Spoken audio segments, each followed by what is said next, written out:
¿Qué tal? ¿Cómo le va? Muy buenas noches. Oigo la rúbrica del programa y me entusiasmo, entre otras cosas porque sé que voy a tener una conversación y porque sé que usted va a llegar a este estudio de Canal 11 a través de nuestras líneas telefónicas. Antes de comenzar la charla de esta tarde, yo quisiera hacerle un planteamiento. No sé si a usted le pasa lo mismo que a mí. Siempre que encuentro una obra que me interesa, un cuadro, música, hablemos concretamente de los libros, se me antoja saber más del autor. Y desde luego muchas veces me pasa que me pregunto de dónde habrá sacado este hombre o esta mujer este tema, estos personajes y demás. A veces, cuando uno hace la investigación, encuentra historias que pueden ser tan fascinantes o más que las que están en el libro, porque cuentan algo extraordinario. Y creo que ese acontecimiento puede aplicarse muy bien a esta novela. Se titula La fugitiva y es del escritor nicaragüense Sergio Ramírez. ¿Qué vamos a encontrar en este libro? Bueno, la historia de una mujer costarricense que nació en 1916 y murió en 1956 en México. En su breve vida, brevísima, se tejió en torno de ella una leyenda basada en su inteligencia, en su rebeldía, pero creo que sobre todo en su belleza. Dicen los que la conocieron que bastaba con mirarla para quedar totalmente fascinado con ella. Fíjese lo que le voy a decir. Ella muere aquí en 1956, la entierra en el Panteón Francés, después de años, en 1961, si no mal recuerdo, la llevan a Nicaragua. Muy curioso lo que pasa. Sergio Ramírez, que es el creador de esta obra, llega a Costa Rica en 1964. Nunca viste a Yolanda Oreamuno, que es el personaje. Leíste de ella, supiste de su leyenda, te contaron historias de ella y viste un retrato de ella y quedaste tan absolutamente fascinado que al cabo de los años tuviste que escribir este libro, La fugitiva. Bienvenido, Sergio. Muchas gracias. Mil gracias, Cristina, por estar de nuevo aquí contigo. Estabas haciendo mis cuentas y hace 6 años. Fíjate. Sí. 6 años aquí y ahora con esta novela que es fascinante. Alguien podría decir que es una biografía. Tú has insistido muchísimas veces en que no, que es una novela. Bueno, lo que pasa es que para mí la novela es todo, es decir, es el género de géneros. Y uno puede fingir que se trata de una biografía o tomar elementos biográficos de un personaje y transformarlos a través de la imaginación en otra cosa, pero una biografía como tal tiene otras reglas. Otra finalidad. Otra finalidad, porque en primer lugar uno tiene que respetar la veracidad de los datos, no puede cambiar las cosas que vivió una persona. Bueno, los biógrafos tienen su propia imaginación, pero tienen sus propias reglas. No, esto es una novela, como tú dices, basada en un personaje que a mí me impresionó desde que yo oí hablar de ella. Porque cuando yo llegué a vivir a Costa Rica, desde la vecina Nicaragua, en 1964, tú bien lo has dicho, yo tenía 22 años. ¿Quién te habló de Yolanda? Y me habló de Yolanda una contemporánea de ella, que se llamaba la profesora Lilia Ramos, que era muy versada en ella y era la gran experta, ¿no? Entonces me enseñó la fotografía, las cosas que había escrito. Y bueno, yo me enamoré de este fantasma, ¿no? Esta mujer que tenía una belleza verdaderamente perturbadora, su posición en la sociedad costarricense de los años 30, 40, cuando la mujer, como en muchos lugares de América Latina, todavía tenía su sitio en la casa y si salía de la casa era penalizada, menos ser escritora, menos tener una conducta sexual o unas creencias sexuales. O elegir, que eso era yo creo que era lo más riesgoso para nuestro personaje. Sí, estas mujeres vivían en una cárcel de porcelanas enrejadas, dices, en algún lugar. Sí. Me impresionó mucho que, claro, su vida como el lector podrá ver cuando lee el libro, es muy desgraciada, pero la segunda vez que ella se casa, el marido es un abogado que está preparando unas leyes y viven en una casa muy pequeña y lo único lugar que tienen para que alguien escriba es la mesa del comedor, pero él pone ahí su máquina, sus libros, sus códigos, y ella, que es escritora, no tiene un pedacito de la casa donde escribir. Eso me impresionó mucho. Una escritora desdichada. Yo no sé si realmente, tú hablas aquí de varios libros, desde luego es una ficción, pero tenemos que empezar por el principio. Ya me urge saber cómo está hecha la historia, además.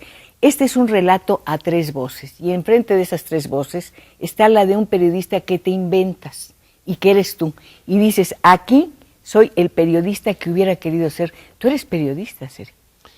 Bueno, yo a los 22 años que llegué a Costa Rica llegué a ocupar un cargo de relaciones públicas, claro, en un organismo universitario centroamericano. Y sí, era una forma de periodismo pacífico, ¿no? Estar en un escritorio haciendo los boletines de un organismo, las notas de prensa.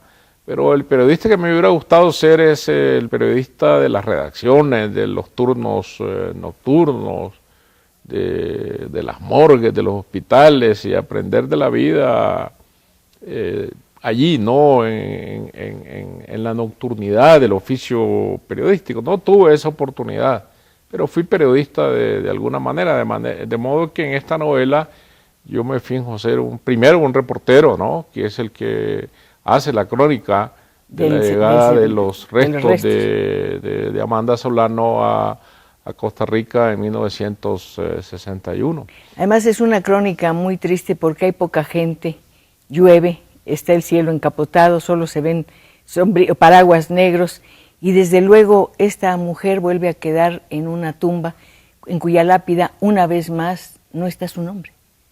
En la primera lápida en México hay un número 7300 no sé qué, y en la segunda en Costa Rica es 700 creo que 36, no recuerdo. Sí, es una repetición extraña, ¿no? El número 7 también, el 7, ¿no? Y de la suerte, ¿no?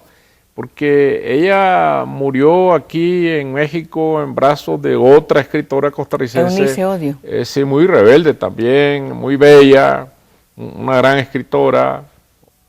Y allí en Río Neva, en la gran pobreza en que Eunice vivía, pues compartían la pobreza.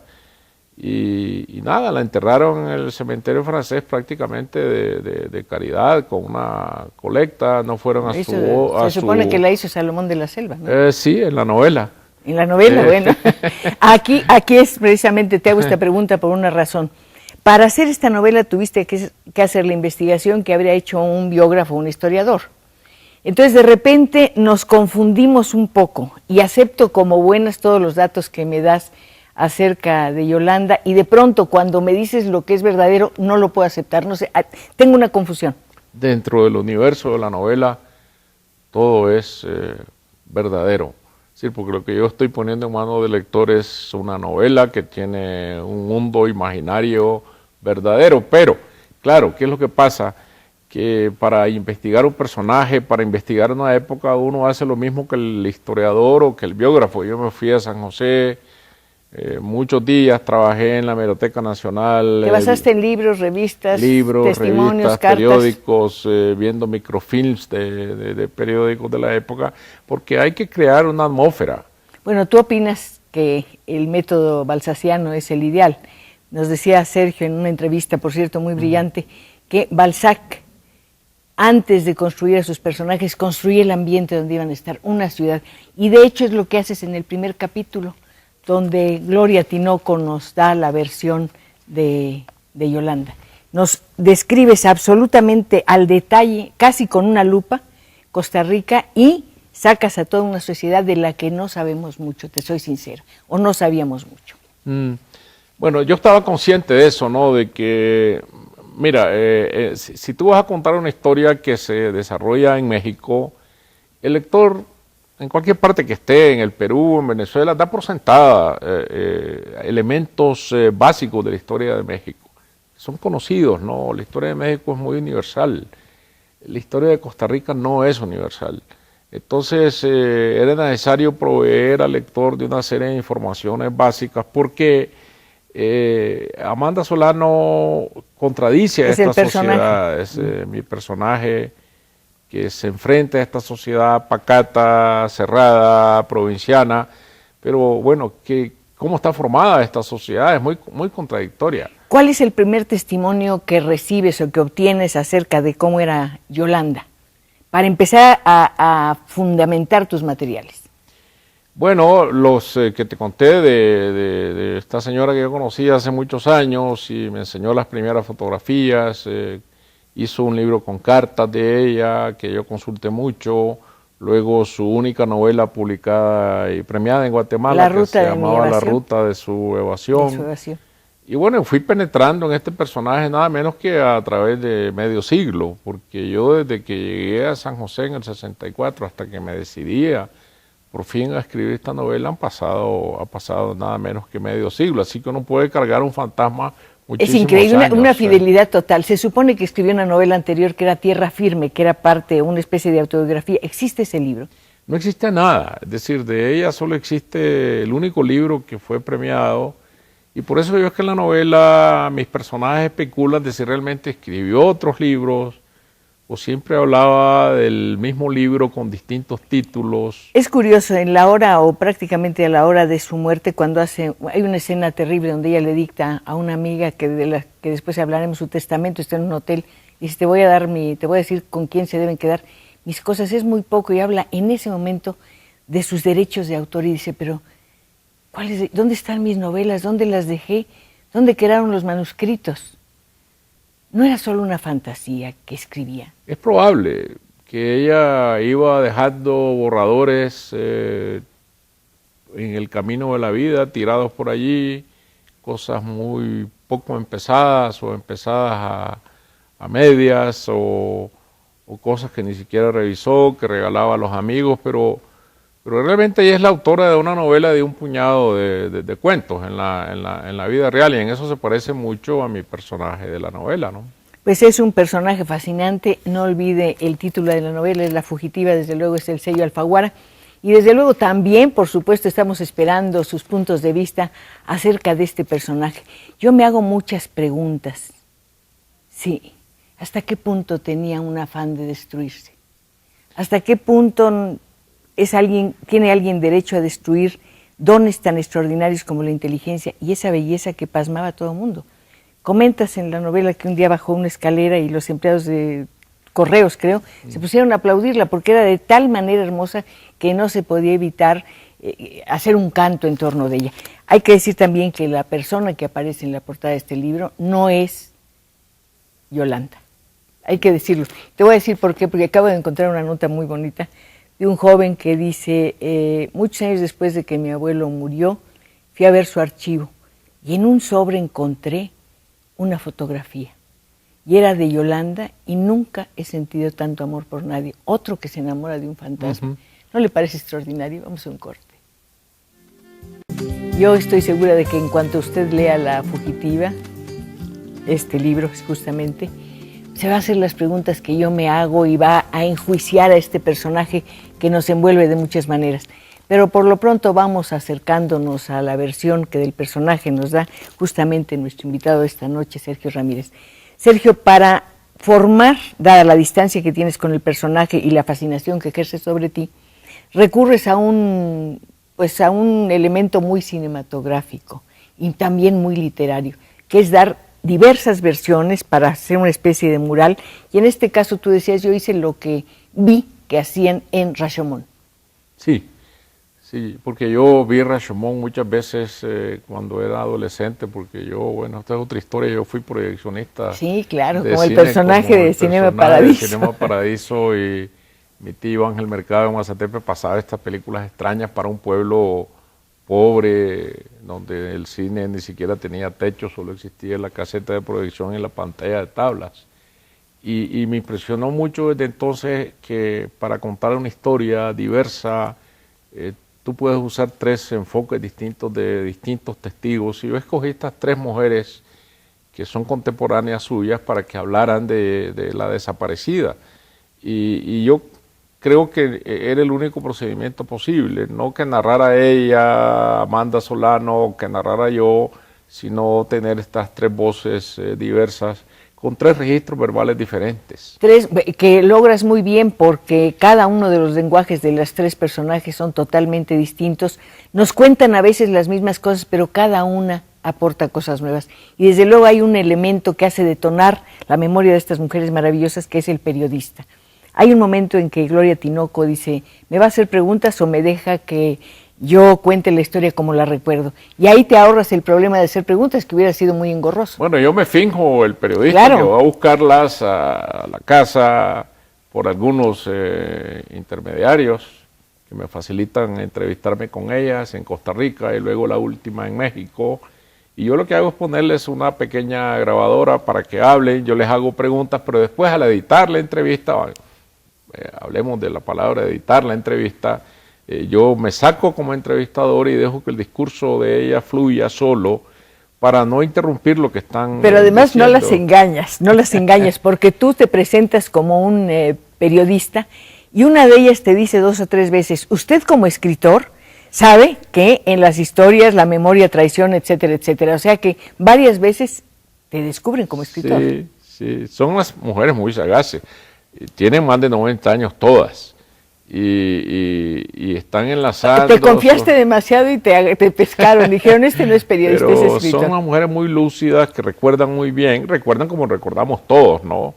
La memoria al evocar traiciona. la vida de otra persona siempre estamos recordando, y cada vez de manera diferente, cada vez recordamos de manera diferente qué es lo que ellas hacen. Decía alguien que no hay nada más incierto que el pasado. Recordamos ayer como creemos Sí. que ocurrió y mañana lo vamos a recordar de una Sí. manera completamente diferente. El pasado es a veces como un país extranjero, dice una frase de The Go-Between. Y se va modificando todo el tiempo. Siempre se va modificando en la memoria. Y a veces quedas fuera, dices, pero si esto no es lo que yo viví, si era otra cosa. Y sobre todo cuando uno recuerda la infancia, la llena los vacíos con imaginación. Sí. Pues hay gran imaginación en esta novela. Tú decías que la novela todo es lenguaje. Es lenguaje y es todo lo demás. Es lenguaje y memoria y rigor. ¿Cómo hiciste para que no se te desbordaran todos estos testimonios, entre comillas? Bueno, lo fui escribiendo uno por uno. Es decir, escogí mis 3 personajes, escribí uno por uno y luego me iba apoyando en el siguiente. Pero lo que yo no quería es que se me confundieran las voces. 2 cosas no quería yo: aparecer yo, y como el artífice que está detrás, y que no se confundieran las voces. Y por eso busqué registros tonales, digamos, porque esto es como la música, completamente diferente. La primera señora, doña Gloria Tinoco, el primer testigo, habla como una vieja dama costarricense de la alta clase social. Sí, donde la charola no es de plata, sino de Exacto. pewter. Y la enfermera que está con ella no lleva zapatos Adidas, son falsos zapatos Adidas. Son 2 datos muy importantes, bueno, pero ahí están los convencionalismos. Pero es una señora que se permite jugar un poco con la informalidad de los recuerdos, porque tiene la seguridad de su clase social. Condesciende un poco, ¿no? Un poco condescendiente. Y tiene una función muy especial. Gloria Tinoco es una especie de conciencia de Yolanda. Cada vez que Yolanda va a hacer algo, le dice, ten cuidado, no hagas eso, te va a llevar al desastre, va a ser un fracaso total, no te arriesgues. Y la otra sigue su camino y dice, no, es algo que yo tengo que hacer. Esta situación me preocupa. Hacia el precipicio. Yo creo que lo que pasa es que en la vida de este personaje no hay dedos en máquina que diga, bueno, va a tener un final feliz, va a haber un happy end, sino que es la tragedia pura y simple, ¿no? Ella va caminando hacia el despeñadero, siempre se elige mal a los hombres, se casa mal, está en vicisitudes, no puede mantener una vida familiar, no puede sostener su vida de escritora, se exilia de Costa Rica, se va para Guatemala, que es como irse para Guatepeor, no va a encontrar nada mejor en Guatemala que lo que ya tenía en Costa Rica, después termina en México. En los años 30 y 40 México ya es una gran urbe en comparación con las ciudades centroamericanas. Aquí es el anonimato, intenta hacer pruebas de cine, sus vínculos con los intelectuales de entonces son son escasos y lo que le espera ya por último es el abandono o la soledad. Por eso te decía, aquí no hay dedos en máquina, nadie que venga a salvarla. Alguien, uno de los personajes comenta, bueno, concretamente el tercer testimonio en una parte que es Chavela Vargas, evidentemente, te dice, bueno, Yolanda siempre se sintió mal porque no fue reconocida como escritora. Y se pone de ejemplo, dice, yo siempre he cantado bien, siempre he sido muy buena cantante, me reconozcan o no. Yo creo que le preocupaba demasiado ser reconocida. Le preocupaba ser reconocida. No escribir, sino ser reconocida. Y mi segundo personaje, doña Marina Carmona, que es esta mujer académica que habla distinto porque es un poco alambicada, a la antigua, lo que esa reflexión se hace, pero ¿qué reconocimiento literario podía haber en Costa Rica en los años 30? Además no había crítica. Sin revistas, sin periódicos, sin crítica, con unos pocos escritores. Claro, ella se enfrenta a ese medio porque ella rompe con los cánones de la literatura vernácula. Ella comienza a escribir en la clave de Proust, excelentes, claro. de Joyce, de Virginia Woolf, que entonces eran unas novedades en Centroamérica, como hablar de los vuelos espaciales. Hay un momento en que ella se pregunta, o le pregunta, creo que también a Chavela Vargas, creo que hice muy mal en seguir tanto a Proust. O algo como me hizo daño o me equivoqué en eso, o fue una influencia demasiado fuerte sobre mí. Sí, porque ella estaba experimentando con formas literarias totalmente desconocidas. Ella había estudiado en un colegio donde le enseñaron el francés y por lo tanto podía leer a Proust en francés a los 17 años. Tú decías que este libro es, entre otras cosas, un elogio, un reconocimiento a esa academia para señoritas que era sensacional. Sensacional, sí, pero bueno, fundada en el siglo XIX durante la época No, pero liberal. era laica, había laboratorios, había clases de idiomas. Sin cura y sin monjas. Es que eso ya era bastante. Además, sí. Ahí se formaron muy bien estas mujeres, evidentemente. Sí, sí. Salió una generación maravillosa donde había escritoras, había pintoras, gente con inquietudes intelectuales. De allí salieron muchachas que fueron a apoyar a las huelgas bananeras, encabezadas por el naciente Partido Comunista, formaron la Liga Antifascista en tiempos de los nazis, del franquismo, en fin, fueron muchachas extraordinarias en su época. Son extraordinarias, pero también son muy ambiguas. Dice, veíamos el mundo desde el patio de la escuela. Desde ahí apoyábamos, creíamos que participábamos en los movimientos sociales, pero estábamos en el patio de la escuela. Claro, y termina pasando lo que pasa siempre, que la mayoría se acomoda, ¿no? Es decir, van ya a su vida matrimonial, a los deberes de su casa, son familia burguesa, entonces se acomodan. Y las únicas dos rebeldes que quedan son Amanda Solano y Edith. Son las dos grandes rebeldes, con la tercera rebelde, que es Manuela Torres, que está inspirado en el modelo, obviamente, como tú decías, de Chavela Vargas. Bueno, está más que inspirado. Ella cuenta literalmente todo. Está en la silla de ruedas, está sus aventuras, sus borracheras, el tequila, y está su increíble inteligencia. Claro, yo no sé cuánta gente sabe de que Chavela Vargas es costarricense. Sí, sabe. De Heredia. Aquí en México, digo yo, mucha gente, como ella misma bromea diciendo, hay gente que cree que nací en Veracruz, hay gente que cree que nací en Michoacán, pero la verdad es que ella salió de Heredia en Costa Rica muy joven, precisamente tenía otro tipo de contradicción con la sociedad conservadora de entonces. Bueno, sus preferencias sexuales de las que ella habla muy abiertamente. Imagínate lo que eran en los años 30, tener una preferencia sexual distinta. Pero qué curioso que la sexualidad en los dos casos, el de Chavela Vargas y el de Yolanda, sea un problema, porque Yolanda es una mujer que dice, yo elijo a mi pareja. Sí, en el otro caso también. Y elige mal. Sí, y en el otro caso es lo mismo, es el desafío, ¿no? Romper con el molde. Pero a pesar de que este último personaje, Manuela Torres, habla tan mal siempre de Costa Rica, que no quiere saber nada, que ella por eso se hizo mexicana, yo lo que siento amor-odio, ¿no? que hay ahí es una relación de amor-odio y un clamor de decir, yo aquí estoy, háganme caso, si nos entendemos, yo sigo siendo lo que siempre fui. Gloria Torres nos da la primera y muy amplia versión de la sociedad costarricense, y en el centro está desde luego Yolanda. La segunda se llama Marina Camacho, y ella misma se llama La Feita, y la llaman La Feita del grupo. Es algo, y se supone que vive permanentemente enamorada de Yolanda. Yo no sé si esto es parte de un amor platónico, Sí, ¿no? sí, por supuesto. Sí. Es un amor platónico y yo tengo un amor extraordinario por las líneas telefónicas a través de las cuales llega la voz, la presencia, la opinión de usted que es tan valiosa. Vamos a ir un corte y regresamos enseguida, ¿sí? Por si usted acaba de sintonizar nuestras frecuencias, quiero decirle que hoy está con nosotros, cosa que me da muchísimo gusto, el escritor nicaragüense Sergio Ramírez. ¿Quiere saber de una obra que le dé idea de cómo es su escritura? Hay en Alfaguara un volumen con todos sus cuentos y creo que el prólogo es de Benedetti, ¿no? Sí, de Mario. Y luego tenemos Margarita está linda la mar, también es en el Alfaguara. Premio Alfaguara 98, la primera vez que se ya dio. con esos dos, y Charles Atlas también, que es un libro muy famoso. Y bueno, yo te voy a decir lo que nos dice el público. Deseo saber cómo se llama nuestro invitado de esta noche, dice Manuel Treviño, ya se lo dije. ¿Qué libro estamos presentando por que se llama justamente La Fugitiva? Ahí se ve muy bien, ¿verdad? Se ve bien. La editorial, ya le dije, es Alfaguara. Un saludo al escritor Sergio Ramírez, es un gusto poder escucharlo, y un saludo a Cristina Pacheco, dice Andrea Albarrán, que siempre ve este programa. Rafael Luenga, saludos a la familia Luenga, siempre estamos al pendiente del programa del Canal 11 y en particular de Conversando con la señora Cristina Pacheco, felicidades.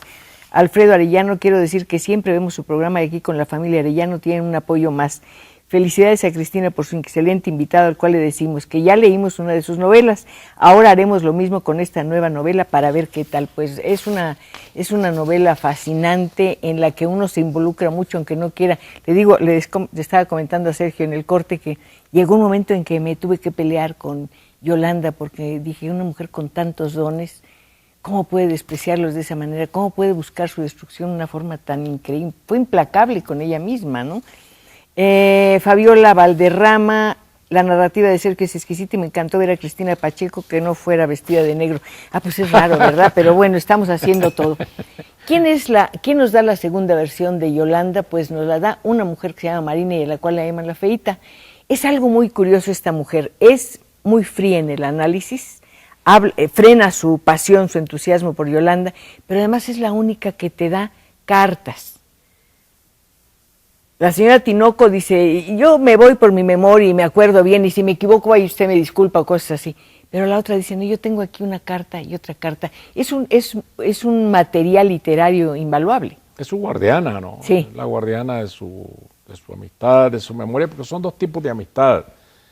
Se conocen las tres en el colegio de señoritas, en las aulas, pero la intimidad verdadera la lleva con Gloria Tinoco, es decir, es la que sabe cuál es el problema con su primer matrimonio, este hombre que está enfermo, que después se suicida, las vicisitudes del segundo matrimonio, el drama con el hijo, que todo eso es parte de la desgracia de su vida, y ella lleva una cuenta muy fiel de las vicisitudes de la vida de su amiga y por eso guarda documentos, cartas, y además ella es la que nos explica la historia de Costa Rica, qué es lo que pasa en la sociedad costarricense, que a la par que es una sociedad muy conservadora, muy cerrada, es una sociedad muy dinámica. Pero es que entre los dos retratos que te dan los dos primeros testimoniales, tenemos primero una especie de mapa de Costa Rica, para lo cual tú tuviste que documentarte muchísimo, porque nos dices de los lugares. Claro, el personaje nos dice,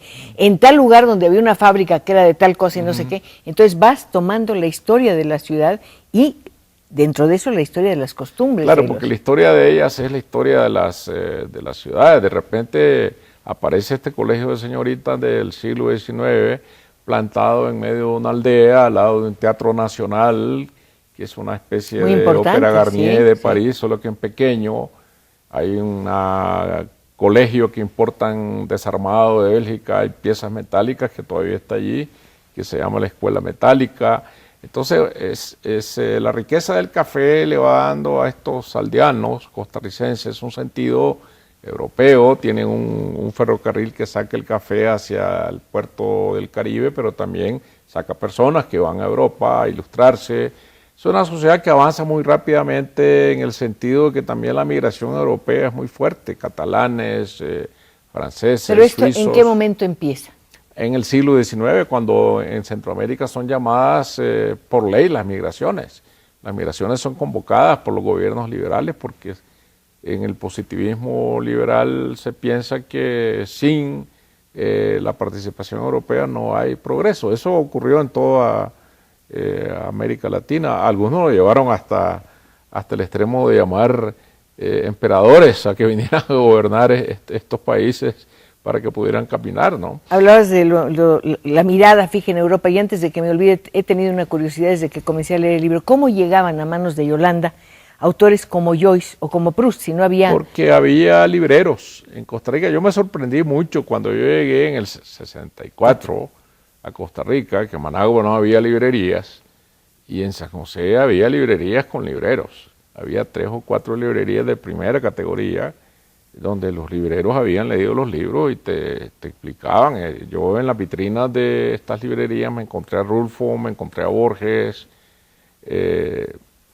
a Cortázar, y estoy hablando de otra época, pero en aquella época había un librero catalán, habían libreros franceses que estaban establecidos y llevaban estas novedades. Allí Marina Carmona precisamente dice, vinieron 4 juegos En busca del tiempo perdido. ¿Y se vendieron 2, uno lo compró de a poco Amanda Solano para leerlo en francés a los 17, 18 años, y los otros 2 quedaron cogiendo polvo allí en las vitrinas de la librería. Ay, ojalá que alguien nos estuviera viendo y supiera qué pasó con esos tomos, porque siempre no sé, es muy emotivo pensar que ahí están todos los personajes de Proust, el barón de Charlus esperando con su chaleco elegantísimo a que alguien lo descubra. O hablando justamente de Proust, parece que el libro que pensaba escribir Yolanda se llamaba La prisionera, como uno de los volúmenes de Proust. Sí. Ella siempre jugaba con todas estas posibilidades proustianas. Y los escritores tradicionales se burlaban de ella diciendo que Yolanda, o Amanda en este caso, tenía proustitis, que estaba intoxicada de Proust. Ella más bien estaba desintoxicándose de la literatura vernácula, que era el campesino, pintoresco, el paisaje, ese tipo de literatura centroamericana, que era el canon, era la regla de la época. Pues ella entra a contradecirla, y en ese sentido se enemista con los demás escritores. Ella quiso escribir una novela con el título de La prisionera, y tú escribes un libro sobre ella que se llama La fugitiva.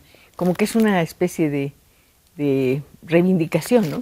Claro, de liberación. Porque La fugitiva es otro de los tomos de En busca del tiempo. Sí, pero no es prisionera, son dos cosas completas, son 2 posiciones. Pero esta mujer es verdaderamente una fugitiva en muchos sentidos.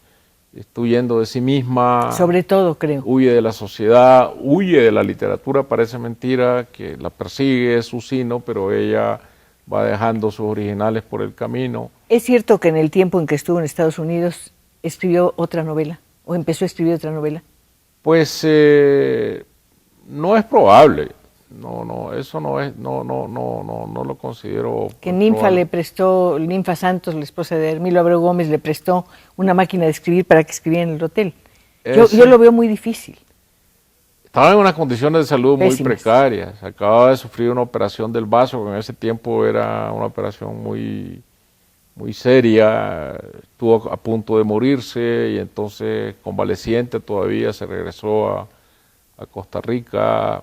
Gracias al apoyo que le dio la Revolución Triunfante de Figueres para que pudiera ser repatriada. Yo creo que todos estos libros que escribió son parte de su mito, y nos quedamos nada más con este libro. ¿Qué harías si encontraras uno de esos libros? Pues imagínate la sorpresa que sería. Por lo menos libros de Amanda Solano, mi personaje, ya no voy a poder encontrar más. No, es que escribió como 5 aquí. Libros de Yolanda Eramuno yo creo que ya no existen. Pues yo debo decirte que hice un experimento. Recorrí, yo creo que unas 20 librerías, y para empezar me decían, ¿Yolanda qué? Sí. ¿Cómo costarricense? No, nunca hemos oído ese nombre. Jamás hemos tenido el título La ruta de su evasión. Y hay un librero magnífico, el encantador promotor de la Torre de Lulio, que me dice, yo le prometo que se lo voy a buscar. Y a lo mejor lo encontramos, vamos a aprender juntos. Es que nunca fue editado en México. No, pues no, pero aquí debe haber llegado alguna vez. Cuando yo llegué a San José en el 64, el único libro editado de ella que existía era la edición Príncipe de Guatemala, el premio premiada. 15 de septiembre, el premiado en 1947. Porque cuando llega Arévalo, pues se democratiza la cultura y establecen una colección de literatura universal a precios populares, establecen concursos literarios, empezando por este centroamericano. Entonces, en el 64 en Costa Rica este libro nunca se había editado, lo editamos nosotros por primera vez. Con tu editorial, ¿no? En la editorial centroamericana que fundamos. Cuando apareció el libro, apareció también el hijo de Yolanda, que en la novela se llama Carlos, ¿verdad? Aparece y llega a preguntar por ahí. No, yo no recuerdo ahora con quién negociamos estos derechos. Pero la verdad que él siempre permaneció ausente de la vida de ella, porque la tumba sigue sin ni siquiera tener su nombre. Hoy me han dicho que el 9 de julio, que se cumple el aniversario de su muerte, del personaje real, Yolanda Oriamuno, el hijo va con la familia, van a poner la tumba, ojalá, la lápida. Ojalá sea esto un efecto de la novela. Ojalá que así sea, un poquito tarde, porque además el niño, el hijo de Yolanda, fue raptado por su padre, lo separó de ella cuando él era muy niño, pero pasaron los años y el muchacho no hizo un solo intento para acercarse a su madre. Y eso es trágico, ¿no? Me parece terrible. Terrible. Y me parece que ahora le interesa acercarse a su madre cuando, nada más para ponerle a su lápida su nombre, cosa que merece, por supuesto, Yolanda. Hay desde luego mucho interés en que ustedes participen de esta conversación. Me imagino que es difícil por una razón, porque no han leído la novela, pero en cuanto la lean, si quieren me cuentan. El libro no está en librerías todavía. ¿Cómo? Es decir, va a estar en librerías a partir del 1 de junio. Ah, bueno, entonces nos adelantamos. Me adelantamos. pidió la editorial que pudiéramos explicar eso porque... las personas lo preguntan. Exactamente, sí. Entonces a partir del 1 de junio va a estar en los puntos. Oye, pues es un honor, esta es una auténtica primicia, qué maravilla. Aquí está con nosotros Sergio Ramírez, de veras, en vivo y en directo. Vamos a un corte. Seguimos conversando con Sergio Ramírez y con usted, que nos hace favor de sintonizar las frecuencias de Canal 11. Don Fabián Díaz dice, quisiera preguntarle a Cristina Pacheco si tienen redes sociales para seguirla, porque me gusta mucho su programa. Pues tenemos una dirección de Twitter, ¿qué le parece? Lo estamos modernizando. Es @conversando 11 con número TV, nada más. @conversando 11 con número TV. ¿Lo dije bien? Sí. Ricardo Sierra, ¿qué impresión tiene Sergio Ramírez sobre la literatura centroamericana contemporánea? Bueno, precisamente te estaba conversando en el descanso de que se va a publicar una antología de la poesía centroamericana contemporánea y otra del cuento centroamericano contemporáneo. Con motivo de la Feria Internacional del Libro de Guadalajara van a aparecer estos dos libros que el Fondo de Cultura Económica me los ha encargado a mí y yo ya terminé la selección, ya están los originales en manos de la editorial. Esa antología, ¿qué visión te da, así rápidamente? Bueno, primero incluimos solo autores vivos, porque si no se hace infinito, hay que llegar hasta Rubén Darío, ¿no? Ya serían 10 tomos. Autores vivos y me da una idea de mucha diversidad y modernidad en la literatura centroamericana hoy en día, tanta en poesía. Qué bueno que lo dices por narrativas, sí. Los jóvenes están haciendo cosas muy aventuradas, muy nuevas y eso le va a dar mucho peso a una región que sigue siendo bastante ignorada. Pero qué bueno que lo dices porque esa renovación es posible, entre otras cosas, gracias a Yolanda Oriamuno, que fue claro que una se adelantó impulsora. Mucho a su época, junto con Munice Odio también, que fueron mujeres de mucha avanzada en romper los moldes literarios, en tratar de establecer unos nuevos parámetros para la expresión literaria en Centroamérica. Doña Pamela Ángeles dice, me gustaría saber si podemos disfrutar de Sergio Ramírez en alguna firma de autógrafos. Bueno, yo se lo voy a proponer a la editorial que hagamos eso, sí, claro, me encantaría. Felicito a la señora Pacheco por su invitado Sergio Ramírez, me dice Silvia Rivas. Cada 8 días veo sus programas y el día de hoy quiero hacer una mención especial ya que se ve muy bien de un color que no es el negro. Ay, muchas gracias. Ay, qué suerte, qué maravilla. Jorge Landa, quiero felicitar a Cristina Pacheco, muchísimas gracias.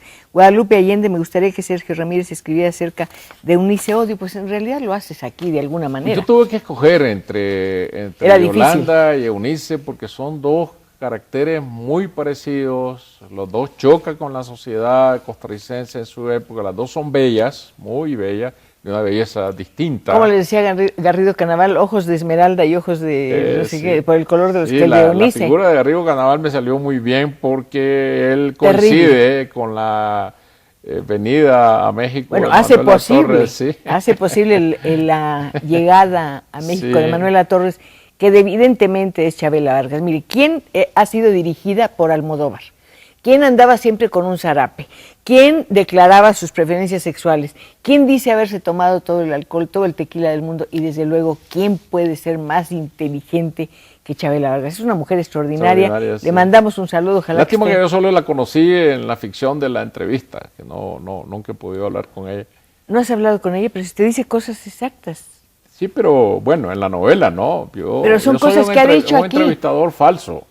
Lo sé que eres un entrevistador falso, pero entonces, ¿de dónde sacas lo que dice Bueno, aquí? yo he leído Lo que dice cosas de José Alfredo nos lo ha dicho aquí, lo que Sí, dice de las claro. mujeres, de aquella señora que era amante de un señor y es, bueno, lo que cuenta de Agustín Lara, ¿no? Lo cuenta. Bueno, hay muchas leyendas sobre No, Chabela yo creo que Vargas, ella- muchas cosas que se han escrito, entrevistas, hay mucho de dónde saquear, ¿no? La amistad De con dónde tomar. José Alfredo era evidente. Las mañanitas o la serenata que le llevó a una Claro, ese es bella mujer, este personaje Amanda. real que entra en las páginas de la novela donde algunas cosas ya no son ciertas, otras son ciertas, pero bueno, la novela es este espacio donde no se puede saber qué es verdad. y Yo qué es hubiera mentira. jurado que habías entrevistado a Chabela porque es exactamente lo que, bueno, lo que muchas veces me ha contado, nos ha contado, no a mí, en muchas ocasiones, su amistad con Carlos Monsiváis. Bueno, porque yo digo ahí que me manda Carlos Monsiváis y él Claro, dice, yo lo claro. recibo porque me lo manda Carlos Monsiváis. Pero además es una ciudad que ella conoció como nadie. Sí, claro. Es una historia fascinante en la que hay un capítulo muy especial que me gustaría que contaras. Se supone que Amanda, o sea, el personaje de la novela, y ella ponen una casa de modas en la colonia Condesa, en Ámsterdam, en los años 50. No sé hasta qué punto pudo haber sido ahí, no lo sé. Más bien creo que hubiera sido en la colonia Cuauhtémoc, pero eso es lo de menos. Hay una escena de una violencia tremenda. Chabela, o sea, el personaje Manuela, llega una madrugada después de 3 noches de parranda, ve a Yolanda tan bella, tan libre siempre, y de pronto la ve pues como sometida a su trabajo de cuidar una tienda de modas. Y dice que siente tanta rabia que toma unas tijeras y empieza a destrozar toda la ropa que hay ahí. Y dice, en realidad estaba destrozando su fracaso. Bueno, esa es una leyenda que se escucha en Costa Rica. Y yo de la leyenda la convertí en unas páginas de la novela. Por supuesto que ese no es un hecho que pueda yo decir que verdaderamente existió, pero bueno, ahora existe porque está en la novela. Existe lo que está escrito y ahí se queda fijo. Sí. Me dice Elba Carrasco, dice, están hablando de varias personas, a casi todas se ha identificado menos a una, Yolanda.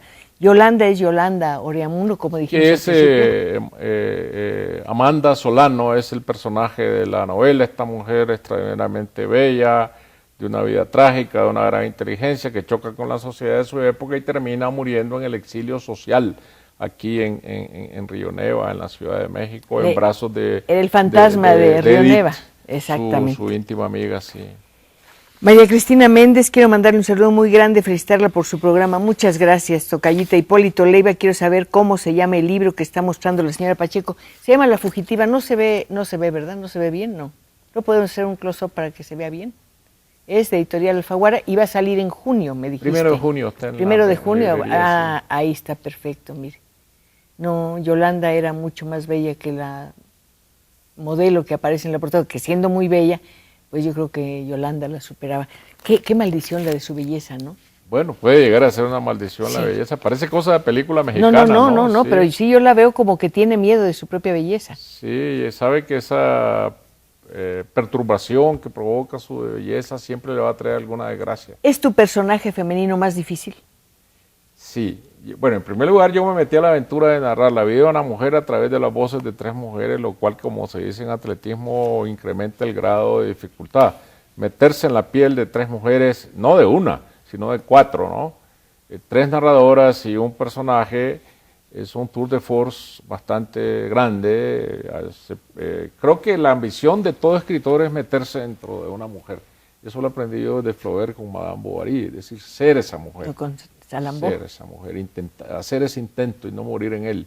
Esa es la clave de este Los libro. personajes femeninos en este libro son de una riqueza extraordinaria, en cambio los masculinos son sumamente limitados. Por el poder que tienen las Excepto mujeres quizá aquí. Garrido Canaval, que aparece como un personaje Sí, tremendo.